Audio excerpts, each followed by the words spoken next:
अभी 3 दिन पहले इसी जगह बैठकर मैं खुशी मना रहा था कि हम कैराबाओ कप से बाहर हो गए, क्योंकि हमें अच्छा अब ब्रेक मिलेगा प्रीमियर लीग के गेम्स में प्रिपेयर करने के लिए। और अगर हम सच में सीरियस लग रहे हैं इस सीज़न और हम चाहते हैं कि हम प्रीमियर लीग या यूसीएल में से कोई एक ट्रॉफी जीतें, तो हमें फोकस रहना पड़ेगा, हमें कंसिस्टेंट रहना पड़ेगा। 3 दिन बाद मैं, मतलब 3 दिन बाद क्या, 2 दिन बाद मैंने कल जो रेंट किया अपने चैनल पर, आप सभी ने सुना होगा मोस्टली।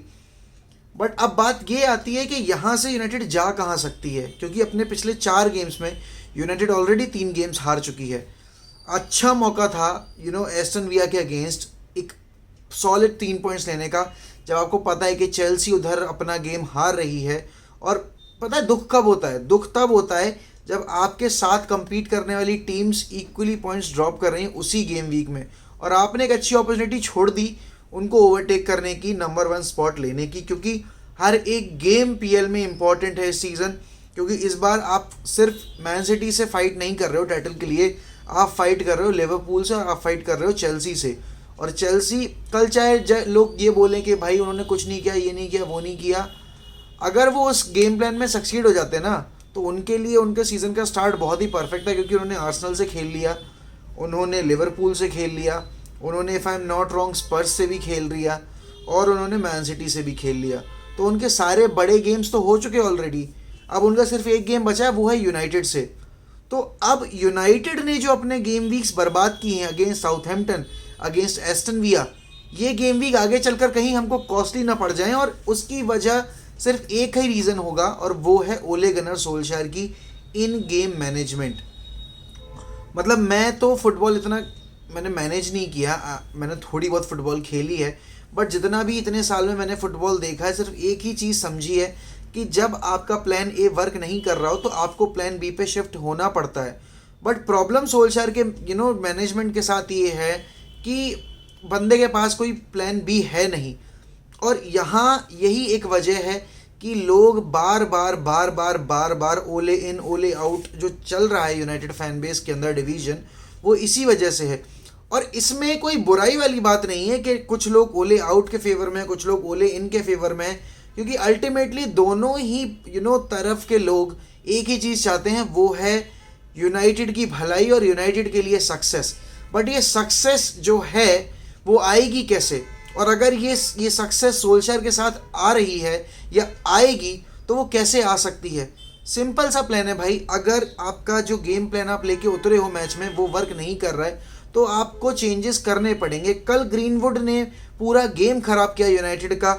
यूनाइटेड आराम से 3 गोल स्कोर कर सकती थी अच्छा ना खेलने के बावजूद भी, क्योंकि एम्पल चांसेस बनाए हमने जहां गोल स्कोरिंग अपॉर्चुनिटीज़ थी हमारे पास।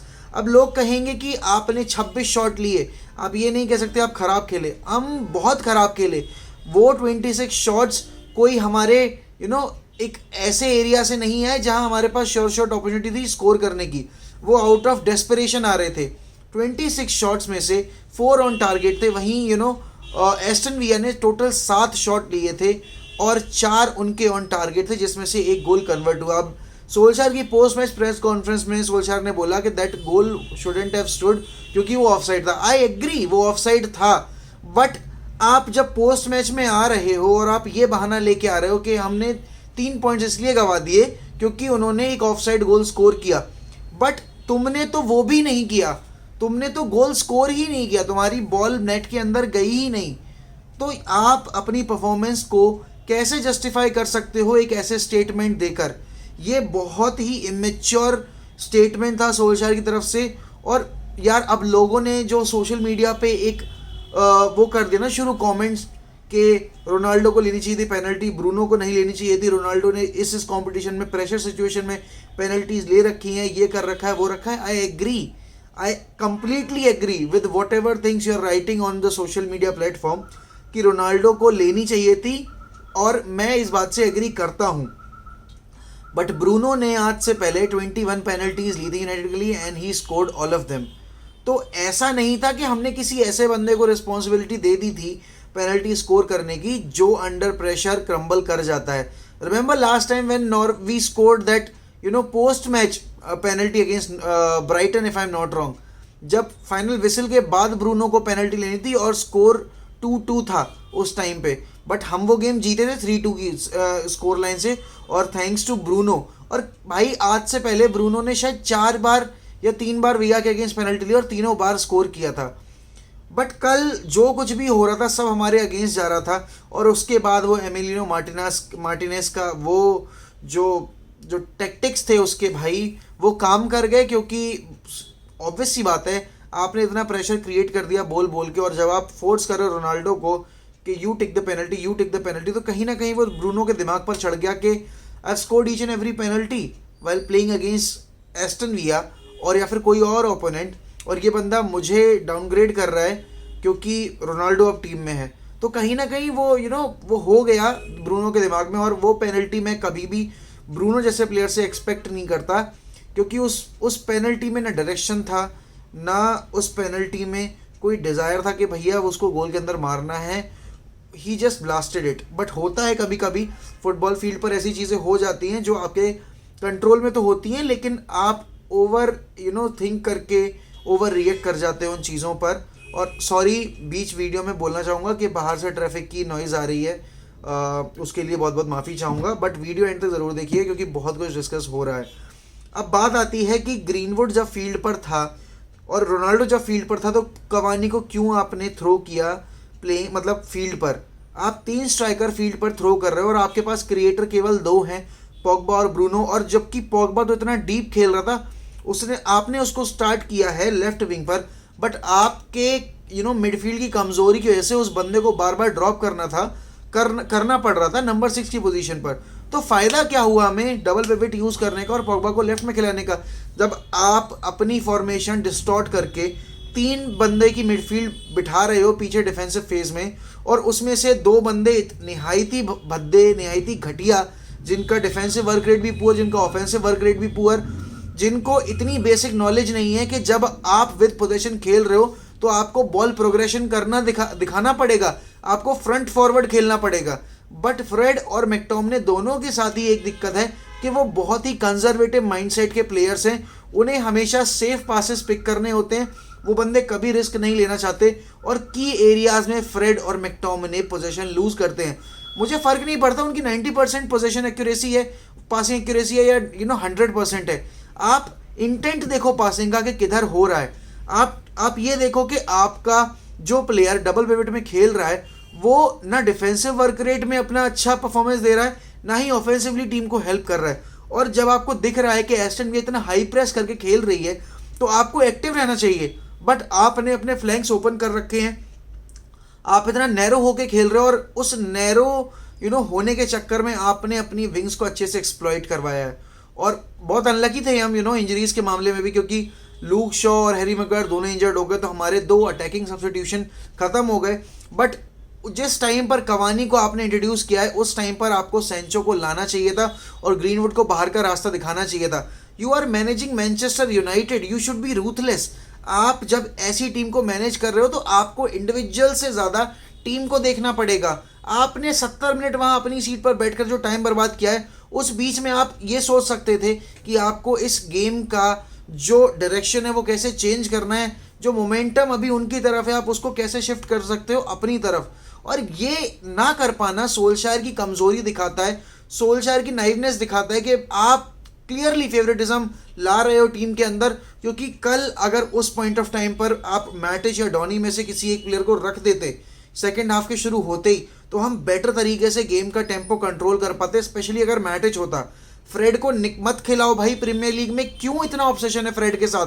हम फ्रेड के साथ अच्छा नहीं कर रहे, हम मैकफ्रेड की डबल पिवट में एब्सोल्यूट डॉग शिट हैं, और आपको ये चीज़ समझ नहीं आ रही। मुझे समझ नहीं आता कि कैसे एक मैनेजर इतना इनकम्पेटेंट हो सकता है कि वो एक अपनी ही टीम के प्लेयर्स की कमज़ोरी ना देख पाए और ये ना देख पाए कि उन 2 प्लेयर्स की वजह से पूरी टीम सफ़र कर रही है। थैंक्स टू डेविड डे गीया भाई एक बार फिर से, वरना स्कोर लाइन कुछ और हो सकती थी, क्योंकि हमने जितने भी शॉट्स लिए सारे majority out of the box थे, और वो डायरेक्टलेस शॉट थे, उनका कोई इंटेंट नहीं था पॉजिटिव वे में, वो आउट ऑफ अर्जेंसी आ रहे थे। और ये तब आता है जब आपके पास कोई आइडिया नहीं बचता गेम में कुछ करने का, आपको ये पता नहीं होता कि मैं फाइनल थर्ड में जाके अब बॉल कहाँ डालूं। और Aaron Wan-Bissaka once again was absolutely bang average in terms of attacking game play.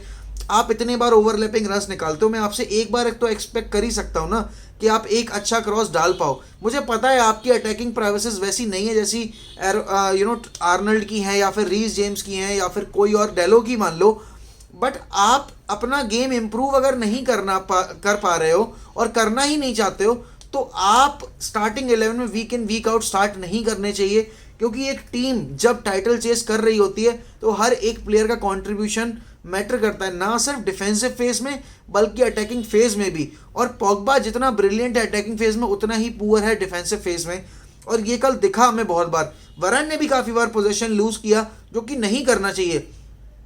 Bruno का समझ में आता है कि भाई ब्रूनो अटैक माइंडेड बंदा है, वो रिस्क टेकर प्लेयर है, तो उसका समझ में आता है। But Varane losing position, Aaron Wan-Bissaka losing position और Fred and McTominay losing position in key areas is not acceptable.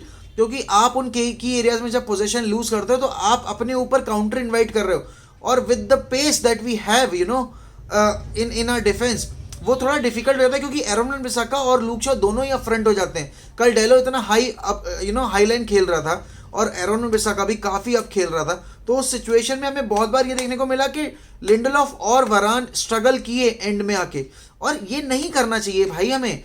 आपका मैनेजर जो टीम प्लान लेके उतर रहा है वो पूरे गेम में एक जैसा नहीं रहना चाहिए अगर आपका वो गेम प्लान वर्क नहीं कर रहा है, और यहीं सोल्शायर को इम्प्रूव करना पड़ेगा। क्योंकि at the end of the day मुझे फर्क नहीं पड़ता कौन मैनेज करेगा यूनाइटेड, मुझे चाहिए सक्सेस यूनाइटेड में। क्योंकि अब 8 साल हो चुके हैं भाई सक्सेस देखे हुए, और सक्सेस यूरोपा लीग नहीं थी, सक्सेस कैराबाओ नहीं था। सक्सेस होती है जब आप प्रीमियर लीग की ट्रॉफी उठाते हो, सक्सेस होती है जब आप यूसीएल की ट्रॉफी उठाते हो। ये चिंदे पिंदे कप से मुझे फर्क नहीं पड़ता भाई, देख लिए बहुत ऐसे कप और उसके बाद का डाउनग्रेड भी देख लिया। एफए जीते उसके बाद डाउन द हिल चले गए, यूरोपा जीते उसके बाद डाउन द हिल चले गए। तो मुझे ऐसी सक्सेस नहीं चाहिए, मुझे चाहिए लॉन्गेटिविटी में सक्सेस। मुझे चेल्सी काइंड ऑफ सक्सेस बिल्कुल नहीं चाहिए।